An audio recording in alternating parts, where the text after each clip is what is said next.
media বন্ধুসকলক মোৰ ফালৰ পৰা আমাৰ on behalf of the government of BTC and also on behalf of the government of Assam আগন্তুক কালী পূজাৰ সকলোতে শুভেচ্ছা জ্ঞাপন কৰিছোঁ বা বেষ্ট উইচেছ যাচিছোঁ।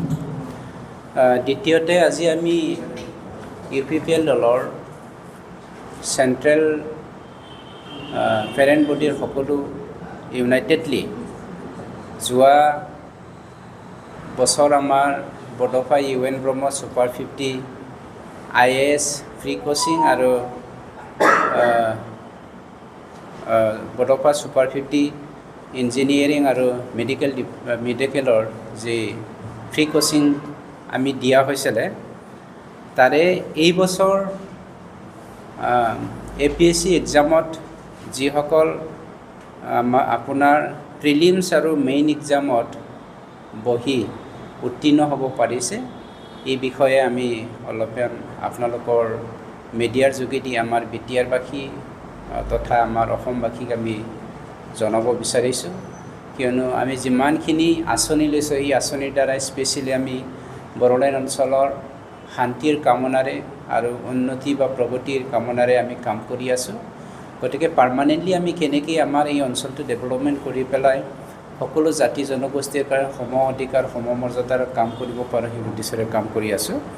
এইখিনিতে আমাৰ ছুপাৰ 50 বড'ফা UN ব্ৰহ্ম ফ্ৰী কোচিঙৰ বিষয়ে কেইআষাৰমান ক'বৰ কাৰণে মই আমাৰ MLA ডাঙৰীয়া লৰেন্স ঈশ্বৰীক দায়িত্ব দিম। আজি আমি আপোনালোকক জনাবলৈ পাই অত্যন্ত আনন্দ আমি পাইছোঁ, কিয়নো আমাৰ বিটিআৰ চৰকাৰৰ ফালৰ পৰা হিউমেন ৰিচোৰ্চ কৰি তোলাৰ কাৰণে আমাৰ বিটিআৰ চৰকাৰৰ সন্মানীয় চিফ প্ৰমোদ বড়ো ডাঙৰীয়া যোৱা বছৰৰ পৰা বিভিন্ন ধৰণৰ তেওঁ আঁচনি লৈছিলে আৰু আপোনালোকে গম পাইছে যে দিল্লী টু UPSC কোচিঙৰ কাৰণে 50জন ছাত্ৰ ছাত্ৰীক বাছনি কৰি পেলাই একলব্য বুলি যি এটা অনুষ্ঠান আছে এই অনুষ্ঠানত UPSCৰ কোচিং চলি আছে। যোৱা মাহত কেইজনমান আমাৰ কোকৰাঝাৰৰ পৰাই সাংবাদিক বন্ধুসকলে গৈ পেলাই সেই ইনষ্টিটিউশ্যনটো ভিজিট কৰিছে, ছাত্ৰ ছাত্ৰীসকলৰ সাক্ষাৎকাৰো লৈছে আৰু এইটো সকলোৱে আপোনালোকেও দেখিছে যে ধুনীয়াকৈ তেওঁলোকে কোচিং কৰি আছে। ইয়াৰ বাদেও ছুপাৰ 50 ইঞ্জিনিয়াৰিং কোচিং কৰা হৈছিলে আমাৰ কোকৰাঝাৰৰ ডিষ্ট্ৰিক্ট লাইব্ৰেৰীত কৰা হৈছিলে আৰু তেওঁলোকে যোৱাবাৰ তেওঁলোকে পৰীক্ষা দিছিলে 50জনৰ ভিতৰত 34 তেওঁলোকে যোৱাবাৰ পৰীক্ষা দিছিলে। ইয়াৰ ভিতৰত 27জনে ক্লিয়াৰ কৰিছে। ইয়াৰ ভিতৰত আমাৰ IIT JEE আৰু NEET মুঠ আমাৰ ইয়াত 27জনে তেওঁলোকে বিভিন্ন যি ইঞ্জিনিয়াৰিং যি ইনষ্টিটিউশ্যন আছে ইয়াত অলৰেডি তেওঁলোকে নামভৰ্তি কৰিছে।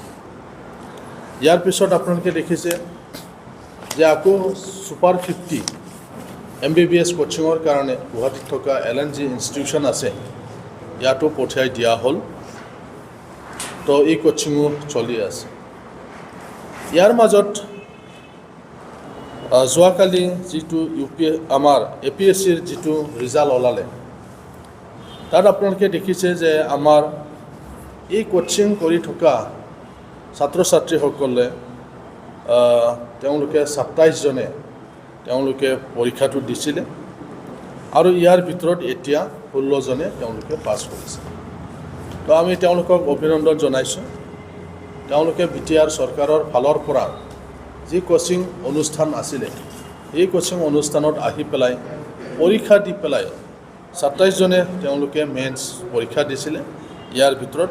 তাৰ বাবে আমি তেওঁলোকক অভিনন্দন জনাইছোঁ আৰু আমি এই সময়ত BTRৰ চিফ প্ৰমোদ বড়ো ডাঙৰীয়াক ধন্যবাদ জ্ঞাপন কৰিছোঁ। তেওঁ যি ধৰণৰ আশা বান্ধি পেলাই এই কোচিংবিলাক কৰিছিলে, UPSCৰ কোচিং, মেডিকেলৰ কোচিং, ইঞ্জিনিয়াৰিঙৰ কাৰণে কোচিং, APSCৰ কাৰণে যিটো কোচিং কৰা হৈছিলে, এই কোচিংবিলাকে ভাল ফলাফল দিলে, তাৰ বাবে তেওঁক আমি ধন্যবাদ জ্ঞাপন কৰিছোঁ। আমাৰ এই অঞ্চলত আগত বহুত অফিচাৰে আহিবলৈ ইচ্ছা প্ৰকাশ কৰা নাছিলে। BTR অঞ্চলত আমাৰ BTR অঞ্চলৰ পৰা UPSC ক্লিয়াৰ কৰা IAS IPS খুব কম BTR অঞ্চলত। আনকি APSC ক্লিয়াৰ কৰা ACS APS পাছ কৰাৰ সংখ্যাও বহুত কম। আৰু আমাৰ এই অঞ্চলত BTR অঞ্চলত চৰকাৰী উচ্চ পদস্থ বিষয়াসকলে আহিবলৈ অনীহা প্ৰকাশ কৰিছিল এটা সময়ত, কিন্তু এতিয়া সলনি হৈছে, যিহেতু এটা পিচফুল এটমস্ফিয়াৰ ইয়াত আহিল। তো সেই ফালৰ পৰা আমি বহুতো আমাৰ ডেভেলপমেণ্ট কাম কৰাত আমাৰ অসুবিধা দেখা দিছিলে। তো এই গোটেই কথাবিলাক চিন্তা কৰি পেলাই আমাৰ BTR অঞ্চলৰ ল'ৰা ছোৱালীবিলাকেও, ছাত্ৰ ছাত্ৰীসকলেও যাতে UPSC APSCত উত্তীৰ্ণ হ'ব পাৰে আৰু নিজৰ অঞ্চলত যাতে তেওঁলোকে সেৱা আগবঢ়াব পাৰে, এই উদ্দেশ্য লৈ পেলাই BTR চৰকাৰৰ সন্মানীয় চিফ প্ৰমোদ বড়ো ডাঙৰীয়াই যি উদ্দেশ্য আগত ৰাখি পেলাই পদফা ছুপাৰ 50 কৰিছিলে, সম্পূৰ্ণৰূপে এই ছুপাৰ 50 ছাকচেছ বুলি আমি দাবী কৰিব পাৰোঁ। তো আজি সেইকাৰণে আমি তেওঁলোকক অভিনন্দন জনোৱাৰ লগতে সকলো BTRবাসী ৰাইজক আমি জনাব বিচাৰিছোঁ যে BTR চৰকাৰে লোৱা যিবিলাক আঁচনি, বিশেষকৈ হিউমেন ৰিচোৰ্চ গঢ়ি তোলাত যিবিলাক এতিয়া পদক্ষেপ লৈ থকা হৈছে, এইটো ছাকচেছফুল হৈছে। আৰু ইয়াত যাতে সকলো ছাত্ৰ ছাত্ৰী, মেধাৱী ছাত্ৰ ছাত্ৰীসকলে আহি যোগদান কৰে, যাতে অহা বছৰ ইয়াতকৈ বেছি যাতে উত্তীৰ্ণ হ'ব পাৰে, সেইটো আমি কামনা কৰিছোঁ। আৰু আপোনালোকৰ জৰিয়তে আমি গোটেই সমগ্ৰ BTRবাসীক আমি সেই কথাটো জনাব বিচাৰিছোঁ। এটা BTRৰ কাৰণে আনন্দৰ বিষয় এই কাৰণে যে হাগ্ৰামাৰ যি 17 বছৰীয়া শাসন বা তাৰ আগত যি ধৰণৰ এটা পৰিৱেশ আছিলে, সেই পৰিৱেশৰ পৰা আমি মুক্তিৰ দিশে আগবাঢ়িছোঁ। সকলো নিগেটিভ কথা বতৰাবিলাক আলোচনা বিলোচনাৰ মাজত আজি BTR অঞ্চলত আমাৰ পাৰ্টি ক্ষমতাত অহাৰ পিছত, প্ৰমোদ বড়োৰ নেতৃত্বত ক্ষমতাত অহাৰ পিছত ইয়াত পৰিৱেশটো কেনেকুৱা ধৰণৰ দ্ৰুত শৈক্ষিক পৰিৱেশটো কেনেকৈ উন্নতিৰ দিশত গৈ আছে আপোনালোকে লক্ষ্য কৰিছে। কিন্তু কিছুমান অপশক্তি, যিসকলে এই অঞ্চলত মদৰ ৰাজনীতি কৰি মানুহক ধ্বংসমুখী কৰাৰ চেষ্টা কৰে, যুৱ সমাজক ধ্বংস কৰক, সেই ধৰণৰ প্ৰচেষ্টা চলাই তেওঁলোকে ইয়াত শংকিত হৈছে আৰু এইকাৰণে UPPLক যথেষ্ট আক্ৰমণৰ চেষ্টা কৰি আছে। এই অঞ্চলত মানে এটা পৰিৱেশ সৃষ্টি হৈ আছিলে, যি পৰিৱেশটো হৈছে যে যিটো আমাৰ প্ৰবাদ বাক্য পেন ইজ মাইটাৰ দেন শ্বৰ্ট, কিন্তু আজি আমাৰ ইয়াত হৈ গৈছিলে শ্বৰ্ট ইজ মাইটাৰ দেন পেন।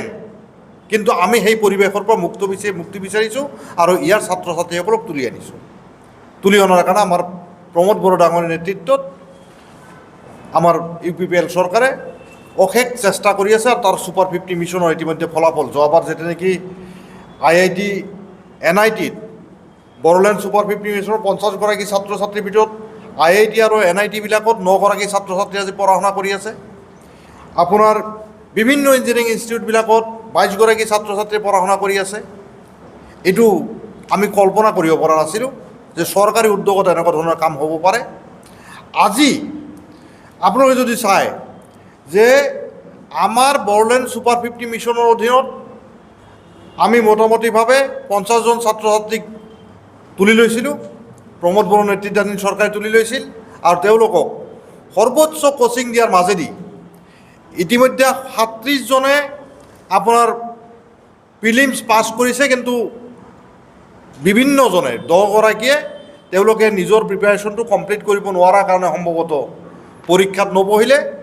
কিন্তু মেইনছ দিয়া 27গৰাকীৰ ভিতৰত 16গৰাকীয়ে পাছ কৰিছে, অৰ্থাৎ 59.29% আমাৰ ছাকচেছ ৰেট। এনেকুৱা অভূতপূৰ্ব ফলাফল APSC পৰীক্ষাত কোনেও কেতিয়াও প্ৰদৰ্শন কৰিব পৰা নাই। প্ৰথম বিষয়টি হয়েছে যে সৰকাৰি প্ৰচেষ্টাৰে ইয়াৰ পিছপৰা অঞ্চলেৰ ছাত্ৰ ছাত্ৰীসকলক প্ৰশাসনীয় সেৱা বিষয়া বনোৱাৰ প্রয়াস এইটো এটা BTR গভর্নমেন্টর বাদে বাকি গভর্নমেন্টে কেতিয়াও আমি করা দেখা নাই। কিন্তু এই যে প্রচেষ্টা যেতিয়া নেকি আমি হাতত লৈছিলোঁ তেতিয়া বিভিন্নজনে বিভিন্ন ধৰণৰ সমালোচনা কৰিছিলে, আজিও সমালোচনা হৈ আছে। কিন্তু তেওঁলোকে আজিৰ ফলাফলৰ পিছত নিশ্চিতভাৱেই আমি BTR বাকীক আহ্বান জনাম যে আপোনালোকৰ ল'ৰা ছোৱালীবিলাকক বড়লেণ্ড সুপাৰ 50 মিছনত এডমিশ্যন লোৱাৰ কাৰণে উদ্বুদ্ধ কৰক। ট্ৰেন্সপাৰেণ্ট ৱেত আমি মানে এডমিশ্যন দি আছোঁ, কোনো ধৰণৰ হস্তক্ষেপ নাই। BTR চিফেও কোনো ধৰণৰ এজন মানুহৰ সুপাৰিশ নকৰে যে ছাত্ৰ ছাত্ৰীয়ে হায়েষ্ট নম্বৰ পাব এণ্ট্ৰেন্সত, তেওঁলোকে ইয়াত এডমিশ্যন পাব আৰু সেই এডমিশ্যন পোৱা ছাত্ৰ ছাত্ৰীক আমি সৰ্বোচ্চ শিক্ষা প্ৰতিষ্ঠানত কোচিং চেণ্টাৰত কোচিং দি আমি এই ফলাফলবিলাক আনাৰ চেষ্টা কৰিম।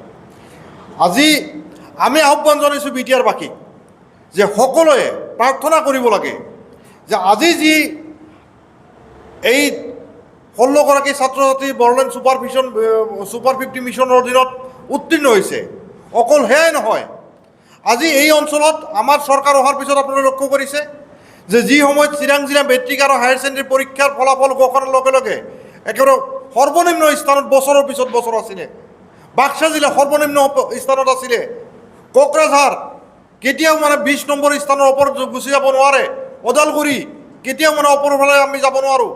সেই ঠাইত বাক্সা জিলা আজি ছায়েন্স ষ্ট্ৰীমৰ হায়াৰ ছেকেণ্ডেৰী ছায়েন্সত অসমৰ ভিতৰত শীৰ্ষস্থান দখল কৰিছে, ফাৰ্ষ্ট পজিশ্যন লৈছে। চিৰাং জিলাই মেট্ৰিকত প্ৰথম স্থান দখল কৰিছে। এই ফলাফলবিলাক আমাৰ চৰকাৰৰ সফলতা। এই পৰিৱেশটো আমি দিয়াৰ চেষ্টা কৰিছোঁ আৰু আজি যিসকলে পাছ কৰিছে মাত্ৰ আমাৰ সুপাৰ 50 মিছনৰ অধীনত নহয়, আমি যিটো পৰিৱেশ দিছোঁ এই পৰিৱেশৰ ফলশ্ৰুতি আপোনালোকে লক্ষ্য কৰিব যে 133গৰাকী আমাৰ সুপাৰ 50 মিছনকে ধৰি অন্যান্যসকলে 133গৰাকী BTR বড়ো সম্প্ৰদায়ৰ ল'ৰা ছোৱালী আজি এই APSC মেইনছ পৰীক্ষা ক্লিয়াৰ কৰিছে। কিন্তু আপোনালোকে জানে যে 2700 ছাত্ৰ ছাত্ৰী মেইনছ ক্লিয়াৰ কৰিছে, 913গৰাকীৰহে এপইণ্টমেণ্ট হ'ব। আমি BTR বাকীক আহ্বান জনাম যে সকলোৱে প্ৰাৰ্থনা কৰক যে আমাৰ BTRৰ পৰা যিসকলে নেকি এই পৰীক্ষাত পাছ কৰিছে, মেইনছ পৰীক্ষাত পাছ কৰিছে, তেওঁলোকে যাতে ভাইভাটো ভাল ৰিজাল্ট কৰি সকলোৱে যাতে এপইণ্টমেণ্ট পায়, সেই প্ৰাৰ্থনা কৰাৰ কাৰণে আমি আহ্বান জনাব বিচাৰিছোঁ। তাৰ লগে লগে আমি এটা কথা মানে কৈছোঁ যে এই চৰকাৰে বৰ্তমান চৰকাৰে যিখিনি নেকি উন্নয়নমূলক কাম কাজ কৰি আছে, এই উন্নয়নমূলক গতিধাৰা, শৈক্ষিক উন্নয়নৰ যি গতিধাৰা, এই গতিধাৰা আগুৱাই লৈ যোৱাৰ কাৰণেও ৰাইজে প্ৰমোদ বড়ো ডাঙৰীয়া বা UPPLৰ লগত থাকিব লাগে। সেই আহ্বানটো আমি জনাইছোঁ যাতে এই কাম কাজখিনি আৰু আগুৱাই লৈ যাব পাৰোঁ।